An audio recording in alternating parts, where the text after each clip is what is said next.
L'occupation anarchique de la voie publique est une réalité à Ziguinchor, surtout au boulevard des 54 mètres, à la rue Javelier et au marché Seymour, pour ne citer que cela. Dans ces lieux, le mauvais stationnement empêche la fluidité de la circulation et crée des embouteillages. Interpellés sur cet état de fait, les autorités municipales annoncent des mesures.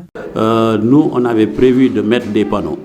La commande est faite et même l'installation a commencé. Bon, une fois fini, je crois que nous allons passer à l'acte supérieur qui voudrait qu'on dégage tout ce qu'il y a comme véhicule, comme épave et tout à l'intérieur de cette voie-là. Même constat au boulevard des 54 mètres. Ici, des gros porteurs sont stationnés sur le trottoir. Selon l'agent voirie, la construction d'un garage pour ces véhicules est prévue et devrait trouver une solution à ce désordre. C'est la réflexion de ces deux voies-là du boulevard 54 qui vont permettre à ce que ces voies-là soient dégagées. Parce que quand les travaux vont commencer, personne ne sera là-bas. Ils vont tous partir. Mais seulement, le maire est en train de travailler à trouver un terrain pour les garages de gros porteurs, là où ils vont stationner. Parce que si on ne le fait pas aussi.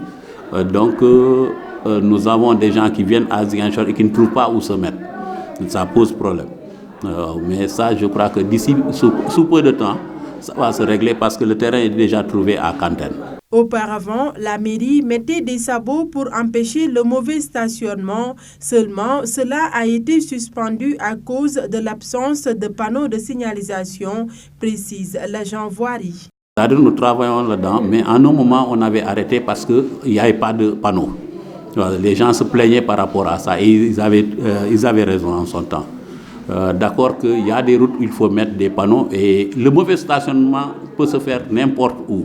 Ce n'est pas partout où on va mettre des panneaux. Parce que quelqu'un peut se mettre, garer au milieu de la route dans une voie où nous n'avons pas mis de panneaux.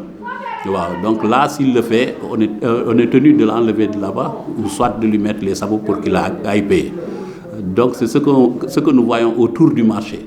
L'occupation anarchique a toujours été un problème pour les conducteurs et pour la population, car celle-ci crée des fois des accidents de la circulation, d'où l'importance de prendre des mesures nécessaires pour freiner ce désordre.